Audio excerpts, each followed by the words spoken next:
చాలా సంతోషంగా ఉంది.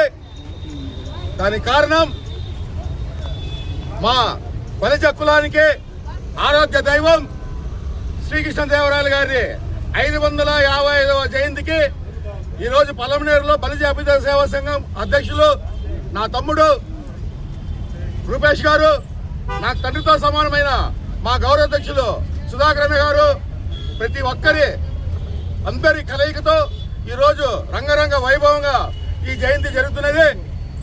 ఈరోజు పలమనేరు నడిబొట్లో శ్రీకృష్ణదేవరాయల విగ్రహం నా చేతులపైన నిర్మించడం నేను జీవితాంతం పలమనేరు బలిజ అభ్యుదయ సేవా సంఘానికి రుణపడి కృతజ్ఞుడై ఉంటాననేసి కూడా నాకు జన్మించిన తల్లిదండ్రుల సాక్షిగా ప్రమాణం చేస్తూ, అదేవిధంగా ఈ సందర్భంగా నేను మన బలిజ కులస్తులందరికీ కూడా నా విన్నపం ఏమనంటే, రాబోయే జనరేషన్ లో ఏ కుటుంబంలో పిల్లలు పుట్టినా బర్త్ సర్టిఫికెట్ లో ఆ పేరు వెనకాల రాయల్ పెట్టవలసిందిగా నేను ఒక రాజకీయ నాయకుడిగా కాకుండా మీ అందరికీ ఒక కుటుంబ సభ్యుడిగా వేడుకుంటూ, అదేవిధంగా పలమనేరు నియోజకవర్గంలో ఉండే బలిజలందరూ కూడా నిన్ను నూరేళ్లు ఆయన ఆరోగ్యాలతో, సిరి సంపదలతో, పేరు ప్రఖ్యాతులతో, అష్టైశ్వర్యాలతో మనశ్శాంతిగా సంతోషంగా బంధువుల్లో, స్నేహితుల్లో, వ్యాపారంలో, రాజకీయంలో ఎప్పుడైనా సరే ఎక్కడైనా సరే ప్రతి ఒక్క బలిజ కుటుంబం కూడా ఒక లెజెండ్ కుటుంబంగా ఉండవలసిందిగా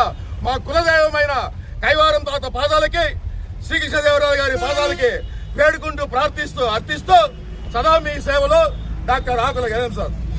ఈరోజు మన పలమనేరు పట్టణంలో శ్రీకృష్ణదేవరాయల వారి జయంతి అంటే ఆయన 1471వ సంవత్సరంలో జన్మించడం జరిగింది.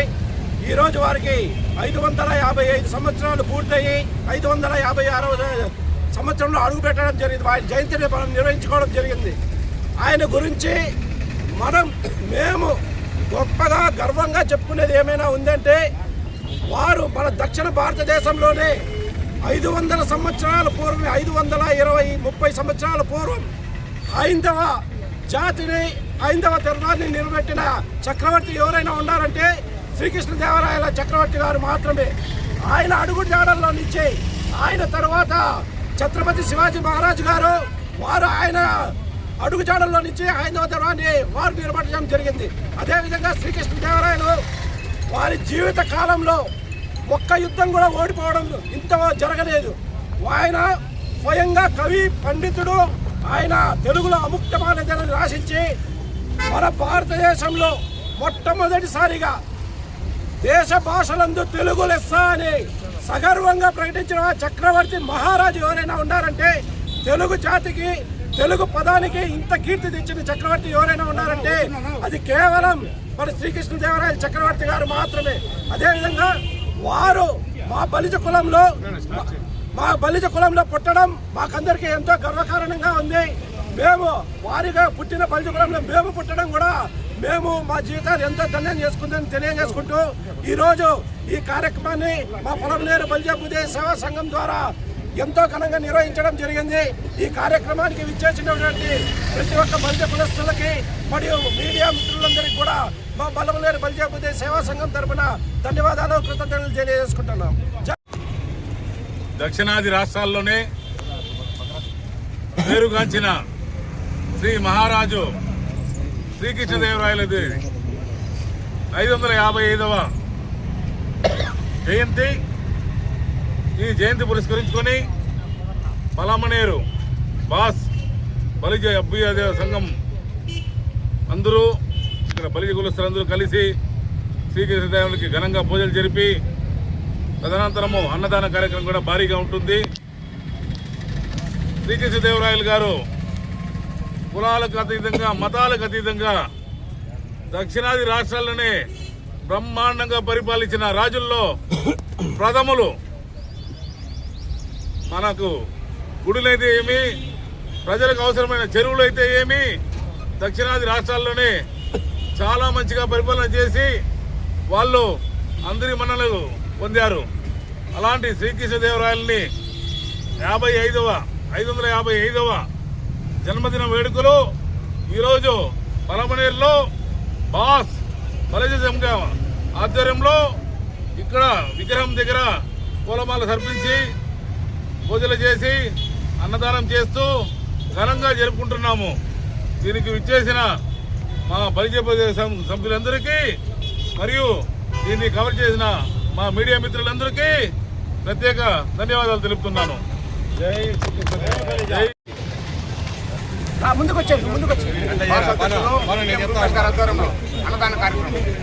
అందరికీ నమస్కారం. ఈరోజు మన శ్రీకృష్ణదేవరాయల జయంతిని పురస్కరించుకొని అందరికీ నమస్కారం. ఈరోజు శ్రీకృష్ణదేవరాయల జయంతిని పురస్కరించుకొని ఇక్కడ స్థానిక పలమనేరు నడిబొడ్లో ఉన్న శ్రీకృష్ణదేవరాయల విగ్రహం వద్ద ఈరోజు అన్నదాన కార్యక్రమము, ఆయనకి పూజా కార్యక్రమం నిర్వహించడం జరిగింది. దీనికి విజయైన బలిసోళ్ళందరికీ ప్రత్యేక ధన్యవాదాలు తెలియజేసుకుంటూ, అదేవిధంగా ఎప్పుడు సంఘానికి అవసరం ఉన్నా సంఘం సహకారంగా అన్నదానం అయితేనేమి, నగదు రూపంలో అయితేనేమి, ముందుండే వరుసలో ముందుండే వ్యక్తి రూపేష్ గారు అధ్యక్షులు, వారికి ప్రత్యేక ధన్యవాదాలు మా బలిసంఘం బాస్ తెలియజేసుకుంటూ, అదేవిధంగా మీడియా వారు వచ్చిన వెంటనే మాకు మా యొక్క దీన్ని ప్రతి ఒక్కరికి తెలియజేసడానికి ప్రత్యేక ధన్యవాదాలు తెలియజేసుకుంటూ, ఇదే విధంగా మనమందరం మన అనుబంధం ఉండాలని మరి కోరుకుంటూ జై హింద్.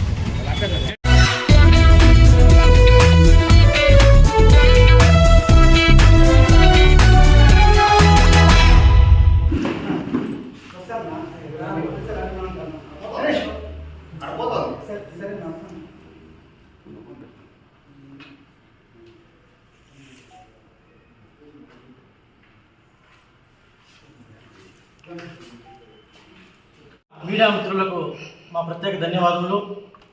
అలాగే మా వైఎస్ఆర్ కుటుంబ సభ్యులకి నా నమస్కారములు. మొన్నటి దినం ప్రెస్ మీట్ పెట్టి మాట్లాడుతూ ఈ ప్రెస్ వాళ్ళు వెళ్ళిపోయినాక ఇద్దరు ప్రెస్ మిత్రులు నాకు కూడా మంచోచడం మనం మంచి చేసింటే ఏదో చెప్తారు కదా, నువ్వెందుకు ప్రెస్ మీట్ ఇస్తున్నావు, నీ మీద వ్యక్తిగతంగా ఇవ్వమని వాళ్ళు మాట్లాడడం మేము విన్నాము అనేసి ఒక పెద్ద మనిషి అక్కడ నరేష్ వ్యక్తిగతమైతే బయట పెట్టండా, నాకు వ్యక్తిగతంగా అంటే ఏమీ లేదు, ఏదో నరేష్ పని వ్యక్తిగతంగా వెళ్ళిపోతే భయపడిపోతాడు, మన మీద వ్యక్తిగతంగా చెప్తేనే వాడు గొమ్మన అవుతాడు అనేసి. అంటే రాజకీయాల్లో విమర్శకు ప్రతి విమర్శ ఉంటుంది, లేదంటే మేము అభివృద్ధి చేయలేదంటే మేము చేసినామని చెప్పడం వల్ల మనకి రాజకీయ వైరుధ్యం ఉంటుందే కానీ ఇంకా మనకేం ఆస్తి గొడవలు లేవు. కాకపోతే మీరు స్పెషల్ టార్గెట్ చేయమని చెప్పడము అంటే ఎందుకంటే ఒక గొంతు నొక్కడము మీకున్న బుద్ధి అని అడుగుతాన్నా. అలాగే మా మాజీ మార్కెట్ కమిటీ చైర్మన్ ప్రహ్లాదన్ గురించి ఎస్సీలకు నువ్వేం చేసినావు అని అడిగినారు. మా వైసీపీలో ఉండే ఎస్సీలు గత పక్కలో పెడితే తెలుగుదేశంలో ఉన్న ఎస్సీ మా తమ్ముడు మొన్న ఒక అబ్బాయి మాట్లాడుతూ నా ఉన్న ఉద్యోగాన్ని పీక్ ఇచ్చేసినావు అని అన్నాడు. బాగుంది, మా గవర్నమెంట్లో నువ్వు ఉద్యోగం తీసుకొని తీర్చే వాళ్ళైతే మా శాసనసభ్యుడు కానీ అప్పటి మార్కెట్ కమిటీ చైర్మన్ గారు కానీ నీకు ఇబ్బంది పెట్టింటే ఉద్యోగమే రాకుండా ఇబ్బంది పెట్టిందల్లా మరి నువ్వు ఉద్యోగం చేసినాను నువ్వే ఒప్పుకుంటాను. నేను కూడా మాట్లాడతాను, నాకు జరగకనో లేదా నా కష్టంకో అమరణ దగ్గరికి వచ్చి అన్నా నాకు లెటర్ కావాలంటే లెటర్ ఇస్తాను అనుకో, నేను ఆయనతో సఖ్యతగా లేకపోయినా పర్లేదు కానీ ఆయన విరోధిగా మారకూడదు. ఎందుకంటే ఆయన లెటర్ తీసుకుని ఉద్యోగం అయితే ఆయన నాకు ఇబ్బంది పెట్టుకున్నామంటే నేను అతని మీద పోవడం తప్పు. మరి నువ్వు మా గవర్నమెంట్లో ఉద్యోగం తీసుకొని మా ఎమ్మెల్యే గారినో లేదా మా పార్టీని దూషించే ప్రెస్ మీట్ కూర్చొని నువ్వు మాట్లాడితే నీకు ఉద్యోగం తీసేస్తారా? తీరా.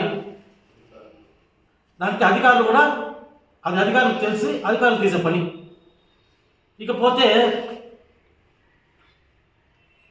ఒక ఆయన ఉన్నాడు గిరణ్ అనేసి, ఆయన గురించి చెప్తాను. ఆయన ఏమన్నాడంటే మా పార్టీ సంస్థాగత మీటింగ్ పెడితే మేమేం మాట్లాడాలో కూడా ఆయన చెప్తాను.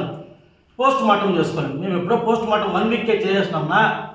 ఏమైందంటే ఆ పోస్ట్ మార్టం మేము తెలుసుకునింది అమలు కాని హామీలు, అమలు కాని పథకాలు చెప్పడంలో జగన్ సార్ విఫలమయ్యాడు. ఎందుకంటే జగన్ సార్ చెప్తే చేసే ఉంటే చెప్తాడు, చేయని ఉంటే చెప్పడు. మీలాగా ఇంటికి 18,000, వాళ్ళకి 15,000, నిరుద్యోగులకి 3,000, దొరికినన్ని హామీలు, 50 ఏళ్ళకి బీసీలకి మైనార్టీలకి పెన్షన్లు. ఇప్పుడు ఉండే వాళ్ళకి పెన్షన్లు ఇచ్చి 2 ఏళ్ళు అవుతుంది, కొత్త పెన్షన్లు ఇచ్చి 50 ఏళ్ళకి పెన్షన్లు, ఇవన్నీ చెప్పడంతో జరిగింది. బహుశా ఇంకో విషయం కూడా ఏమంటే, గతంలో మీరు 23 సీట్లు వచ్చింది, మాకు ఇప్పుడు 11 సీట్లు వచ్చింది. అప్పుడు జనసేనకి 1 సీట్, అంటే జనసేన పార్టీ అధ్యక్షుడు కూడా ఓడిపోయినారు. ఎందుకంటే విడిపోయి ఉంటే వీళ్ళ బలం వీళ్ళకి ఇప్పటికీ తెలుసు. ఎందుకంటే మనం విడిపోతే జగన్మోహన్ రెడ్డితో గెలవలేమని తెలిసి 3 పార్టీలు ఒకటైనాయి. అందరూ పార్టీలు వీళ్ళకి వాళ్ళ ఓట్లు, వాళ్ళకి వీళ్ళ ఓట్లు సహకారంతోనే మీరు గవర్నమెంట్ రూల్ ఫామ్ చేస్తారు. ఎవరి సేపు 11 సీట్లు అని చెప్పేది మానేస్తే ఇంకా బాగుంటుంది అని నా మనవి. పోతే ఇంకో మాట చెప్పాడు, ఈసారి మేము నిజాయితీగా ఎలక్షన్స్ చేస్తాము. ఎప్పుడు ఎత్తినా ఈ మున్సిపాలిటీ మ్యాటర్ ఎత్తుకుంటే ఒకే ఒక మాట, ఎలకల్లో కౌన్సిలర్లు పేపర్లు చింపేసినారు. పోతే పోని ఇవన్నీ చెప్తాడు. ఈ రోజున దీనికి ఒక ఫుల్ స్టాప్ పెడదాం. ఆ చింపేసిందో ఎలకలు ఎత్తుకొని పోయిండే కౌన్సిలర్లో 2 మీ దగ్గరే ఉన్నారు, మా అన్నదమ్ములు మా దగ్గర పిలిచి ఆడు ఉన్నారు. వాళ్ళు ఇనామస్తేమో వాళ్ళిద్దరు రేపు ప్రెస్ మీట్లో కూర్చొని పెట్టుకొని మేము చెప్తా అనేది, హేమంత్ అన్న రోజు నేను పేరు చెప్పేస్తాననేది, నువ్వు చెప్పు అనేది ఇవంతా వద్దు. మీ దగ్గరే ఉన్నారు కాబట్టి మళ్ళీ మీరు ఇంకో పని చేస్తారు, వాళ్ళు మీరు ఏం చేయలేదని చెప్పండి అని చెప్పేస్తారు. అట్ట కాదు, ప్రమాణం చేసి మేము ఎక్కడ ₹1 ఎవరికి ఇవ్వకుండా, లేకపోతే మేమిద్దరు ఏమీ చేయలేదు అని చెప్పి వాళ్ళ దగ్గర చెప్పించి మేమిద్దరు కౌన్సిలర్ అయ్యామని చెప్పిస్తే మీరు ఏమి చెప్తారని మేము రెడీ. ఎందుకంటే అప్పుడు తెలుస్తుంది మీకు నిజం. ఎందుకంటే వాళ్ళు మీ దగ్గర ఉన్నారు ఇప్పుడు 2 కౌన్సిలర్లు. ఆ 2 దగ్గర మీరు చెప్పిస్తే బాగుంటుందని నా మనవి. ఇకపోతే ఇంకో విషయం కూడా చెప్పాలా, మా అన్న గిరణ్ కూడా చాలా కష్టాలు పడినాడు. ఎందుకంటే మేము రూలింగ్ ఉన్నప్పుడు కూడా ధైర్యంగా ఎదుర్కొన్నాడు. మేము కూడా ఏమనుకున్నామంటే రూలింగ్ వచ్చినాక ప్రహ్లాదన్నకి మా ఎమ్మెల్యే గౌరవ స్థానం ఇచ్చినాడు, ఎప్పుడూ లేని విధంగా మార్కెట్ కమిటీ చైర్మన్ ఎస్సీలకి ఇచ్చినాడు. ఈయన పడిన కష్టానికి గిరణ్కి కూడా మార్కెట్ కమిటీ చైర్మన్ చేస్తారేమో అనుకుంటే అది తీరా చూస్తే నేను తప్పుగా అనుకోని, నేను ఎవరు కించపరచంగా చెప్పడం లేదు ఈ విషయము. నేనైతే ఎప్పుడైతే ఆల్కుప్పం రాజన్న తెలుగుదేశంలో తిరిగింది కానీ, ఎక్కువగా జెండాలు మోసింది కానీ ఎక్కడ చూడాలి, ఎక్కువ కష్టపడిన వ్యక్తులు కాదని చెప్పి ఆయనకి ఇచ్చినారు. నేనైతే దానికి నేనేమనుకున్నా అంటే పోటీగా, ఇక్కడ ప్రహ్లాదన్నకు పోటీగా అక్కడుండే శాసనసభ్యుడు ఇప్పుడు ఈయనకి ఇస్తామనుకున్నారు, ఇవ్వలేదు. అట్లా మేము బాధపడినామని ఆ రోజు మేము వ్యక్తిగతంగా విమర్శన చేయలేదు. కాబట్టి మాకేమన్నా మీతో రాజకీయ వైరుధ్యం ఉందా కానీ మాకు వ్యక్తిగత వైరుధ్యం లేదు. దయచేసి ఏదన్నా సబ్జెక్ట్ ఉంటే సబ్జెక్ట్ మాట్లాడదాం. మేము ఏదైనా చెప్తే ఒకవేళ మేము ఇది చేయలేదంటే లేదు మేము ఇది చేస్తామని చెప్పండి, కానీ ఎంతసేపు ఈ వ్యక్తిగత విమర్శలు అయితే చేసుకోకూడదని నా మనవి. ఇంకో విషయం ఏమంటే ఆయనే చెప్పాడు గిరణ్, ఇంతటితో మీరు ఆపేయండి అంటే మామూలు ప్రెస్ మీటు ఇచ్చేది మీరే, మేము ఆపేది కూడా మీరే డిసైడ్ చేస్తే ఇంకా మాకు అంటే మీరు చెప్పడం ఏమంటే అపోజిషన్ పార్టీ ఉండకూడదనే ఉండాలని అనేది మీ నిర్ణయానికి వదిలేస్తూ సెలవు తీసుకుంటున్నాను. మీడియా మిత్రులందరికీ, మీడియా అన్నగారికి మరియు మా వైసీపీ నాయకులందరికీ నాకు ప్రత్యేక ధన్యవాదాలు. గంగారం సర్పంచ్ తనయుడిగా నా పేరు రెడ్డి ప్రసాద్. మొన్నటి రోజు వారు సక్రమంగా అక్రమంగానే ఒక మాట కూడా చెప్పినారు. సక్రమంగా ఎట్లా వస్తుంది, అక్రమంగా ఎట్లా వస్తుంది, దాని గురించి నేను మాట్లాడదలుచుకున్నాను. సక్రమంగా అంటే ఇది మా సక్రమము వంశపారపరంగా వచ్చింది అని ఆయనే చెప్పినాడు. ఎక్స్ సర్పంచ్ మురళి ఆయన. మనకి స్వాతంత్రం వచ్చిందే 1947, ఆయనకి పట్టా ఇచ్చింది 1950లోను. సరే, స్వాతంత్రమైన 3 సంవత్సరాలకే ఆయనకి డిప్లొమా పట్టా ఇచ్చినాడని చెప్పినాడు. వాస్తవమే, అది బాగుంది. వంశపారపరంగా వస్తే వాళ్ళ తాత నుంచి వాళ్ళ నాయనకి, వాళ్ళ నాయన నుంచి ఆయనకి పాస్బుక్లు అనేది నెల నుంచి 3 నెలల లోపల వచ్చేస్తుంది. ఏమి ఆయన భూమి అయితే, వాళ్ళ వంశపారపరం భూమి అయితే 3 నెలల లోపల పాస్బుక్ వస్తుంది. అది రాలేదు. మరియు రెవెన్యూ రికార్డులు ఏముంది, 302 సర్వే నెంబరు, రస్తాపురం పోక 22 ఎకరాల 28 సెంట్లు ఉంది, నమోదైంది. ఇది మీరు ఈరోజు ఆన్లైన్ డేట్ కూడా వస్తే తెలుస్తుంది. దీన్ని వాళ్ళ భార్య పైన ఏం చేయనాడంటే, యామావత్ అనే ఆమె మురళి అన్న భార్య గారి పైన కలెక్టర్ గారికి విన్నవించుకున్నాడు. ఈ భూమి రస్తాపురం పోకి వాస్తవంగా ఉంది రికార్డుల ప్రకారము, ఈ భూమి నాకే కావాలా, దీనికి ఎంత అమౌంట్ అయితే నేను కట్టిస్తాను. ఆడ ఒక మాట మాట్లాడాడు ఆయన, మా వంశపరపరంగా వస్తుంది, మాకు 75 సంవత్సరాల ఇంకా అనుభవంలో ఉంది. మీ 75 సంవత్సరాల నుంచి మీ భూమి అయినప్పుడు మీరు గవర్నమెంట్కి ఎందుకు డబ్బు కట్టిస్తారు? ఒక క్వశ్చన్. అట్లా కట్టించడం కాకుండా ఈ భూమి మాకే కావాలని కలెక్టర్ గారికి ఒక అర్జీ పెట్టుకున్నారు. దాంతో ఏమంటే గతంలో తెలుసు 2 పర్యాయాలు మామిడి చెట్లు పెడితే రెవెన్యూ వారే స్వయంగా వచ్చి ఆ మామిడి చెట్లు తీసేయారు. ఆయన మళ్ళీ సర్పంచ్గా అయినప్పుడు ఆల్రెడీ మామిడికాయలు కాసాయండి చెట్లు, అవి ఎత్తుకొచ్చి నైటే పెట్టేసినాడు. పెట్టేస్తూ మళ్ళీ కోర్టుకి ఆయనే వెళ్ళినాడు, ఇట్లా భూమి నాదే, నేను డబ్బు కట్టించేస్తానని. కోర్టులో కూడా సుమారు 3-4 సార్లు కేసు ఫైల్ చేసినాడు. అది కూడా మీకు ఇస్తాను కాపీతో సహా. ఆయన కాపీ ఇస్తానని చెప్పాడు, మీ సమక్షంలో చెప్పినాడు. మీకేమన్నా ఒక కాపీ ఇచ్చినారేమో అని మీ ముందర నేను ప్రశ్నిస్తున్నా. నేనైతే మీ అందరికీ ఒక కాపీ ఇస్తాను సార్. ఆయన ఏం చేయనాడంటే ఆ కోర్టు కూడా 4-5 సార్లు ఆయన కోర్టులో కేసు జడ్జి మారడం, కేసు వేయడం. హైకోర్టు కూడా ఏమంది ఇచ్చిందంటే డైరెక్షను చీఫ్ సెక్రటరీ గారికి ఇచ్చింది. ఇది వాస్తవాలు ఏమో కనుక్కోమని. చీఫ్ సెక్రటరీ సార్ ఏం చేశారంటే వాళ్ళు కమిటీలు వేసి ఈ ల్యాండ్ ఏమి దాని పురోగతి అంతా పరిశీలించి వాస్తవానికి ఇది రస్తాపురం పోకి ఎంఆర్ఓ ఆఫీస్కి 2 కిలోమీటర్లు, అది దీంతో ఉన్నాం సార్, 2 కిలోమీటర్ల దూరంలో ఉంది. ఇది రాబోయే రోజుల్లో ప్రభుత్వ కార్యాలయాలకి, ప్రభుత్వ అభివృద్ధికి ఈ స్థలాన్ని కేటాయించాలా, ఫస్ట్ అతని దగ్గర నుంచి జప్తు చేసుకోమని హైకోర్టే ఇచ్చింది. హైకోర్టు నుంచి మళ్ళీ ఎప్పుడు ఇచ్చింది? 2023 మే 30వ తేదీ. ఇది కలెక్టర్ గారి ఆఫీస్ నుంచి కూడా మన ఎంఆర్ఓ ఆఫీస్కి, ఆర్డీఓ మేడంకి వాళ్ళే ప్రొసీడింగ్స్ పంపించినారు.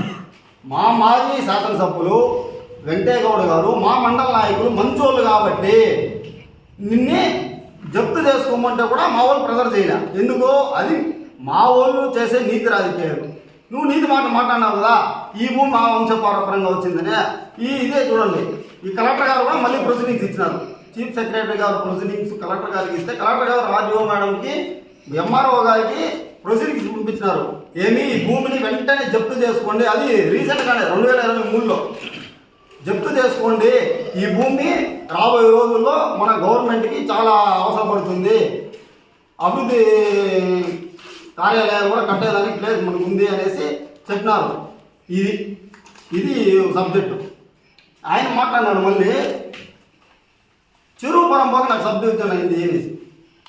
చెరువు పరంపోకు 16 సెంట్లు సబ్ డివిజన్ అయిపోయింది. ఇది కూడా నా అనుభవం ఉంది. ఇది కూడా నేను కోర్టుకి అయినాను, నాకు గవర్నమెంట్ వాల్యూ కట్టిస్తాను, నాకు ఇచ్చేమని. అదే నాకు అర్థం కాలేదు. ఈయన భూమికి కోర్టుకి ఎందుకు డబ్బులు కట్టించేది? ఈయన వంశపరంగా వస్తుంది కదా. మళ్ళీ దీంతో సబ్ డివిజన్లు అయినాయి. ఎవరెవరు ఉన్నాయి దీంతో? వాళ్ళ సెటిల్మెంట్వి 5 సబ్ డివిజన్లు ఉన్నాయి. నెంబర్లో 5 సబ్ డివిజన్లో జయమ్మ, కొడిసంగప్ప, ఇది అనువంశకం వాళ్ళ సెటిల్మెంట్ భూమి. దీంతో 1 ఎకరా 35 సెంట్లు ఉంది. ఇది ఆర్ వినోదలక్ష్మి రామచంద్రయ్య, ఇది కొనుగోలు, ఇది సబ్ డివిజన్ అయింది. ఇది షేక్ మహమ్మద్, ఇది 174 సెంట్లు అనువంశకం, ఇది సబ్ డివిజన్ అయింది. ఇది 337 దాంతో సబ్ డివిజన్లు. ఈ ప్రవీణ్ కుమార్ మాసలమ్మని, ఇది కొనుగోలు, ఇది సబ్ డివిజన్ అయింది. ఇది 337/2B, ఇది రామస్వామి చెట్టి, జయరామ చెట్టి, ఇది సబ్ డివిజన్ అయింది. మరి నీ 16 సెంట్లు ఆడైంది. మాకున్న ఇప్పుడు గవర్నమెంట్ రెవెన్యూ రికార్డుల్లో, మా దగ్గర ఉండే రికార్డులో, ఇప్పుడు అందరూ చూసే రికార్డులో అయితే లేదు. నీకే ఏమన్నా స్వయంగా ఒక రికార్డు తయారు చేసుకుని రెవెన్యూ రికార్డులు మేము మెయింటైన్ చేస్తున్నామో అది మాకు తెలీదు. నీ రికార్డులో ఉంటే మా రికార్డులో ఉండేది మేము ప్రెస్ వాళ్ళ సమక్షంలో వాళ్ళకే ఇచ్చేస్తాము. నీ సబ్ డివిజన్ నువ్వేమన్నా ఒక రెవెన్యూ డిపార్ట్మెంట్ పెట్టుకోవడమో మాకు తెలీదు. దాని గురించి మీరే చెప్పాలా. మళ్ళీ మేమేదో ఆక్రమించుకోవడము అని చెప్తాను, కరెక్టే, బాగుంది. మేమేం చేయనామో చూడు, జీవో నెంబర్ 546 మేము దరఖాస్తు చేసుకుంటాం. దళితులు, బీసీలు కలిసి 12 మంది వాస్తవంగా చేసుకున్నాము. దరఖాస్తు చేసుకుంటే రెవెన్యూ లాగిన్లో పోతే ఫస్ట్ విఆర్ఓ గారు అప్రూవల్ చేయాలి, ఆర్ఐ గారు అప్రూవల్ చేయాలి, తర్వాత ఎంఆర్ఓ గారు పరిశీలించి అప్రూవల్ చేస్తారు. ఏమి 30 నుంచి 40 రోజులు గడువు సమయంలో. వాస్తవమే అండి, మేము అప్లై చేసుకున్నాం. మేమేం నీ మాదిరి అక్రమంగా, ఇది అక్రమం అంటే ఏమి కలెక్టర్ గారు, చీఫ్ సెక్రటరీ గారు విత్ సీలు ప్రొసీడింగ్స్ ఉంటే కూడా నీది జప్తు చేసుకోలే. ఇది అక్రమం అంటే. మేము సక్రమంగా అంటే విఆర్ఓ గారు, ఆర్ఐ గారు, ఎంఆర్ఓ గారు ప్రొసీడింగ్స్ ఇచ్చి వాళ్ళు యాక్సెప్ట్ చేసి మాకు జియో నెంబర్తో సహా మీరు నేను మొన్నటి రోజు మాట్లాడినారు ఈ పట్టాలు చూపించి ఈ పట్టాలు యాక్టివ్గా వచ్చినాయి మీకు. మీరు ఆన్లైన్లో కొడితేనే కదా వచ్చినాయి, మేము ఆఫ్లైన్లో ఇది మేము పిన్ను పేపర్తో రాసుకుండేవి కాదు కదా. ఇది సక్రమం కాదా, అక్రమమా? అంటే గవర్నమెంటు రాజముద్ర వేసి వాళ్ళ గుర్తుతో జియో నెంబర్తో సహా ఇచ్చింది. మాకెంత ఇచ్చింది? 2 సెంట్లు ఇచ్చింది. అంటే ఇది అక్రమం అంటారు. అంటే మీరు చెరువు పరంబోకులు, మళ్ళీ వచ్చిందన్న రస్తా పరంబోకులు ఎకరాలు సుమారు 2.5 ఎకరా 16 సెంట్లు మొత్తం ఒక 2.25 సెంట్లు ఎకరాన్ని ఆక్రమించుకుంటే అది సక్రమం అంటారా మీరు? అంటే సక్రమానికి అక్రమానికి మీకు తేడా తెలీదా? మేము సక్రమంగా జియో ప్రకారము రెవెన్యూ అధికారులు మాకు ఇచ్చినారు. మేము వాస్తవమే అండి, దళితులు బీసీలు కలిసి 12 మంది చేసుకున్నాం. మాకేదో 2.5 సెంట్లు ఇచ్చినారు. అది మీకు కూడా తెలుసు కదా. ఇది అక్రమం అంటారా? అంటే రైటర్గా గవర్నమెంట్ ఇస్తే ఇది అక్రమము, లేకుంటే సక్రమం ఇది కాదు.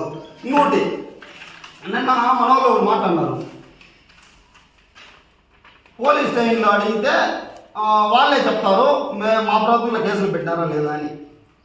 ఇది వాస్తవంగా అసలు మీకు చెప్పుకునే కేసే కాదు. ఇది బ్యానర్లు కట్టింటే వాళ్ళే బ్యానర్లు కట్టినారు, షాప్ వాళ్ళే ఇప్పినారు. నేను ఆ గంగవరం రోడ్లో ఉన్న దానికి నా పైన కేసు కట్టాను. సరే నేను ఆ ఊరోడు, నేను సిఐ సార్ అడిగితే సార్ ఎందుకు సార్ నా పైన కేసు కట్టానంటే మీరు సీసీ కెమెరాలు ఆవిడ ఉంటుంది రోడ్లో, అందుకని మీ పైన కట్టినాను. సరే నేను నా పైన కట్టినాను సార్, ఓకే. గండ్రాస్పల్లి వాళ్ళ పైన 6-7 మంది పైన కేసులు కట్టినారు. వాళ్ళు అసలు గంగవరం, నాదైతే గంగవరం రోడ్డు నేను ఆడుకుంటాను అనుకో, వాళ్ళు గండ్రాస్పల్లి కదా, వాళ్ళ మీద ఎందుకు కట్టినారు కేసులు? రీసెంట్గా ఇప్పుడు డిసెంబర్ 24, 2025 మేము పాస్పోర్ట్ వెరిఫికేషన్ నాకు వస్తే నా మీద కేసు ఉందని ఇచ్చిన రిపోర్ట్ మా గంగవరం పోలీస్ స్టేషన్లో. అంటే ఇది బ్యానర్లు మేము చెప్పినా మీరు కేసు కట్టేదా? మీరు వీడియో ఉంది, వీడియో గంగవరం రోడ్డు అవునండి మా ఊరికి పోయే రోడ్డు అది. అదే ఈ భూమి పైన కలెక్టర్ గారికి, ఆర్డీఓ గారికి, ఎంఆర్ఓ గారికి కూడా మేము ఫిర్యాదు చేస్తాము. ప్రొసీడింగ్స్ ఉంటే కూడా మీరు ఎందుకు జప్తు చేసుకోవాలని మేము మీడియా సమక్షంలో మేము వినతి పత్రము అందరికీ ఈరోజు ఇస్తాము. ధన్యవాదాలు. నా పేరు మహేష్, అది కలగటూరు. నేను ex market committee chairman Prahlad వాళ్ళ భార్య బామార్ది మాట్లాడుతున్నాను.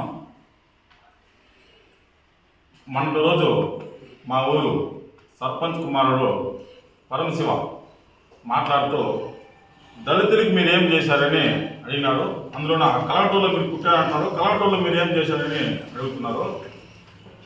పరమశివ, నువ్వు నేను ఇద్దరు కలిసే ఒక క్లాస్ అటు ఇటుగా కలగటూరు స్కూల్లోనే చదువుకున్నాం, జడ్పీ స్కూల్లో చదువుకున్నాం. జడ్పీ స్కూల్లో గతంలో కాంపౌండ్ ఏ విధంగా ఉండింది, ఇప్పుడు ఏ విధంగా ఉంది? ఎందుకంటే నువ్వు నేను చదువుకున్నావు కాబట్టి దాదాపు అంటే నల్లగుండ్లు ఉన్నాయి అక్కడ. ఆ నల్లగుండ్లలో కూడా దాన్ని క్లీన్ చేసి మా మామ జడ్పీటీసీగా ఉన్నప్పుడు ఆయన ఫండ్ ద్వారా ఆ రాళ్ళని క్లీన్ చేసి అక్కడున్న రెడ్లతో మాట్లాడి అక్కడ కాంపౌండ్ వేయడం జరిగింది. ఇదొకటి అభివృద్ధి అంటే. ఇంకోటి అభివృద్ధి, ఇంకోటి కూడా చెప్తాను. మీ ఇంటి ముందర సిమెంట్ రోడ్ వేసినారు, అది కూడా మా మామ జడ్పీటీసీగా ఉన్నప్పుడు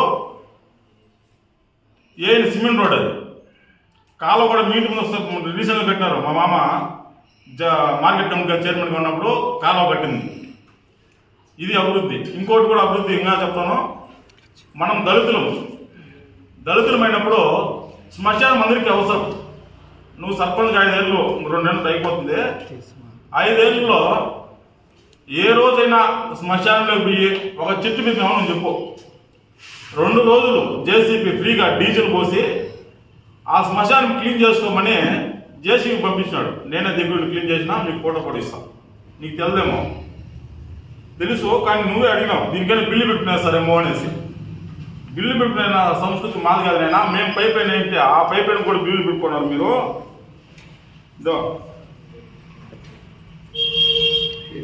శ్మశానంలో చెట్లు పెరగడానికి ఫ్రీగా జేసీబీ ఇచ్చింది. నువ్వు జేసీబీ గురించి మాట్లాడినావు నిన్న. మీ బండి ఏమన్నా ఏందో లోడుతుంది అన్నాడు.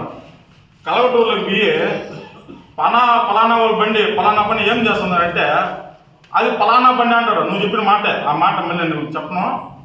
ఆ బండి పలానా బండి అప్ప పలానా తా ఉందింటారు. ఆ పలానా తావ ఏంది, పలానా బండి ఏది నీకు తెలుసు, నాకు తెలుసు. ఆ మాట నీకు తెలుసు కాబట్టి నువ్వు మాట్లాడేసినావు మాట. ఇంకోటి మన ఊళ్ళో వైస్ సర్పంచ్ రాజారెడ్డి గారు వాళ్ళ ఇంటి ముందర సిమెంట్ రోడ్ అయింది కూడా మన గవర్నమెంట్లో. అంటే మన మీ గవర్నమెంట్ కాదు, నేనా మా కాంగ్రెస్ గవర్నమెంట్, అప్పుడు కాంగ్రెస్ గవర్నమెంట్లో మా మామ జడ్పీటీసీగా ఉండింది అప్పుడు. దాన్ని వేస్తే కూడా మా పైన కేసు పెట్టిన నోటీస్ పంపించినారు, లాయర్ నోటీసు. ఎవరు మళ్ళీ రాజారెడ్డి ఏమన్నా మా ఇంటి ముందు రోడ్డు వేసినాడు అనేసి. రోడ్డు వేసి కూడా కేసు మా మీద నోటీస్ పంపించింది ఆయన. అప్పుడు నా పేరు మీదనే రోడ్డు కూడా చేసింది, మా పెద్ద చేసింది కూడా, మా మామ పేరు మీద జడ్పీసీ మనం చేసింది. ఇట్లా లాయర్ నోటీస్ పంపించినారు. కలెక్టర్లో మోస్ట్ సీనియర్ లీడర్ అబ్దుల్ మామ వాళ్ళ ఇంటి ముందర రోడ్డు వేయింది కూడా మామే అయింది. రోడ్డు మీ ఇలా అశ్వత్ నారాయణ రెడ్డి సర్పంచ్గా ఉన్నప్పుడు బండలే ఉండింది, అది నడిలో బండ మాత్రమే ఉంది, ఇక్కడ కానీ బండలు లేవు. ఆ బండ పైన సిమెంట్ రోడ్డు ఏమి చూపించింది మా మామ జడ్పీడీసీగా ఉన్నప్పుడేనైనా సిమెంట్ రోడ్డు అంతా వేసింది. ఏ ఒక్కరు సిమెంట్ రోడ్డు అయింది పాప ఎవరు పోలా. ఆ పక్క వేసుకోవటం శ్రీనివాస నాయుడు కన్నా. ఇంకోటి డామ్ గురించి మాట్లాడినావు, ఇసుక గురించి మాట్లాడినావు. ఇది నేను మాట్లాడతా, ఎందుకంటే కలవటూరులో డ్యాంలో 2.5 అడుగు శ్రీనివాస నాయుడు వర్క్ చేసినాడు. అందరూ గ్రామస్తులు సంతకాలు పెట్టినారు, వర్క్ చేసినాడు, 2 అడుగులు పెంచినాడు. కింద లెవెల్లో డామ్ పెంచితే పై లెవెల్ కూడా పెంచాల. అప్పుడేమంటే నీళ్లు నిలుస్తాయి. నీళ్ళు ఏంటంటే కింద వాళ్ళు పెంచేసి పైన వాళ్ళు తగ్గించేసేమంటే నీళ్ళు ఎక్కువ చేసి పక్కలో పొడుస్తాయి. నీళ్ళు పక్కలో పూడ్చినప్పుడే కొంత పడిపోయింది అంతవా, పక్కలో సెన్నాడు నేల పోసేయండి. ఇది ఇంకోటి కూడా, ఈ నీళ్ళు ఎట్లా వచ్చినా కూడా అది కూడా చెప్తాను నేను. ఉయ్యాల చెరువు ఒకటి ఉంది పెద్దపంజాల మండలంలో. అది ఎట్లా దిగిపోయింది అనేది పెద్దపంజాల మండలం అడిగితే నాయకులు ఎంత కూడా చెప్పేస్తారు నీకు. ఎన్ని గంటలకి దిగిపోయిందని కూడా చెప్పేస్తారు నీకు. ఆ చెరువు తెగిపోతే రాత్రిలో దిగిపోతే రాత్రిలోనే వచ్చాడు నీళ్ళన్నీ. అది ఎందుకు దింపేసినా కూడా నువ్వు అక్కడ కనుక్కో ఫస్ట్. ఎందుకు దింపేసినారు, ఎవరు భూములు నీళ్లు పోస్తున్నాయి, ఎవరు భూములు మునిగిపోతున్నాయి అని ఎందుకు దిగిపోయింది కనుక్కుంటే అది ఎందుకు దిగిపోయింది, మన డ్యామ్ ఎందుకు దిగిపోయింది, దాని తర్వాత ఎందుకు డ్యామ్ దిగిపోయింది అనేసి కూడా చెప్తారు. ఇది చాలా సంవత్సరాల ముందర మన డ్యామ్ కట్టిండేది. అది ఫోటోలు కూడా చూపిస్తాను మీకు.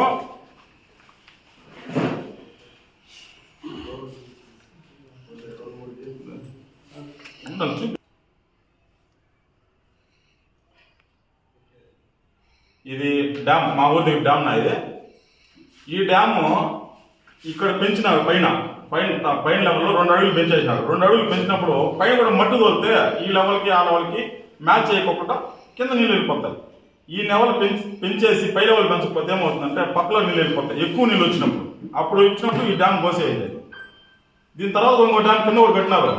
ఈ డ్యామ్ అంత నిలిచింది నేనా, దాని ఆధార కింద ఉన్న డ్యామ్ మొత్తం ఊడ్చింది మొత్తం. అది కొత్త డ్యామ్ కట్టినట్టున్నారు నాయకులు. అది కూడా వద్దులే, మళ్ళీ వేరే ఏమవుతుంది. కాకపోతే ఏమంటే అభివృద్ధి అనేది చేయింది కలగటూరులో మా కుటుంబం కూడా నేను చెప్తాను. నేను మా కుటుంబమే చేయింది. లేదు మీ కుటుంబం లేదు ఇంకోటి కుటుంబం చేయింటే నేను పిలుస్తాను డైరెక్ట్గా కలగటూరులో కూర్చో ఫలానా పని ఊరు చేయింది అడగదాం. అర్థమవుతుందా? నువ్వు ఇక్కడ ప్రెస్ మీట్ పెట్టేసి సాయంత్రంతో పోలీసులు పంపించేసి ఊర్లోకి ఎవడు భయపడిపోవడం పోలీసులు అంటే. నీకు కోర్టు తెలుసు, నాకు కోర్టు తెలుసు. ఇప్పుడు కోర్టు అయిపోయింది, రేపు మొత్తం పోతారు. అవన్నీ అర్థం చేసుకుంటే బాగుంటుంది. నేనా ఊరికే నువ్వు మాట్లాడేసి స్థాయి మించి మాట్లాడకూడదు. నా స్థాయి ఏమి, నీ స్థాయి ఏమి, వాళ్ళ స్థాయి ఏమి, ఇంకోటి స్థాయి ఏమి తెలుసుకోవాలా. తెలుసుకొని మాట్లాడు. ఎందుకంటే ఇది పెద్దవాళ్ళతో వ్యవహారము, రాజకీయం చదరంగా మారుతుంది. ఇప్పుడు నువ్వు గెలిచినా రేపు నేను గెలిచినా అట్లుంటాయి కథలో. దీని తర్వాత ఇంకోటన్నా మా మామ డైరెక్ట్గా సోమశేఖర్ గౌడ్ గురించి మాట్లాడినారు. సోమశేఖర్ గౌడు మాట్లాడితే మా మామ మాట్లాడారు, మీరు మాట్లాడరు. నీ పేరు పెట్టి మాట్లాడరు మా మామ, మీరు మాట్లాడరు. అంతేగాని ఇక్కడ ఎందుకు దళితులనే ముందర పెడతారా మీరు? అంటే మీరు కుల రాజకీయం చేస్తున్నారా? మీరు కులాన్ని ముందర పెడుతున్నారా? మీరు ఇంకా ఎన్నాళ్ళ కాలంలో మేము భరించాలి? మేము ఇట్లాంటివన్నీ కులాలు పద్ధతి కాదు ఇదంతా. మీరు మాట్లాడితే మీ గౌరవ సమాజం గురించి మాట్లాడేది ఎవరన్నా ఊరినే ఏం లేదు. ఆ ఎవరు మండలంలో మీ ఇష్టంగా మాట్లాడతారా? దళితుల గురించి దళితుల కోసం ఉంటే దళితులే మాట్లాడారా? ఇవన్నీ ఇంకో విషయం మాట్లాడినారు వేరే ఆయన క్యాస్ట్ ఎవరైనా మాట్లాడచ్చు కదా. ఎవరు ఎందుకన్నా మాట్లాడి దళితుల కింద వచ్చేది కదవా. దళితులు ఏం తక్కువ వాళ్ళు కాదు నైనా. మేము ఎట్లంటే ఒక నిమిషం ఉన్నా, నేను మాట్లాడాలి ఈ విషయము. బాధ అనిపిస్తుంది. దళితులు ఎట్లా అంటే సొంత అన్ననైనా ఎట్లా అంటే ఒక పాట ఉంది, పల్లె వెలుగు అనేసి ఒక పాట వచ్చింది. ఎట్లా అంటే అన్నదమ్ములు కానీ కక్షి కట్టేస్తే సంపూర్ణ కూడా సిద్ధమైపోతారు. మనం మా జాతిలో ఎట్లుందో వేరే విషయం. కానీ కుల రాజకీయాలు చేయొద్దండ. దమ్ముంటే సవాల్కి ప్రతి సవాల్ మీరే మాట్లాడుకోవాలి. కానీ మాట్లాడితే కులాలను పంపించే, కులాల గురించి మాట్లాడేది, కులాన్ని రచ్చగొట్టేది, మేము సైలెంట్గా ఉండిపోతామనేది అవద్దు. ఇప్పటికైనా మీరు కుల రాజకీయం తగ్గిస్తే చాలా బాగుంటుంది. అందరికీ నమస్కారం.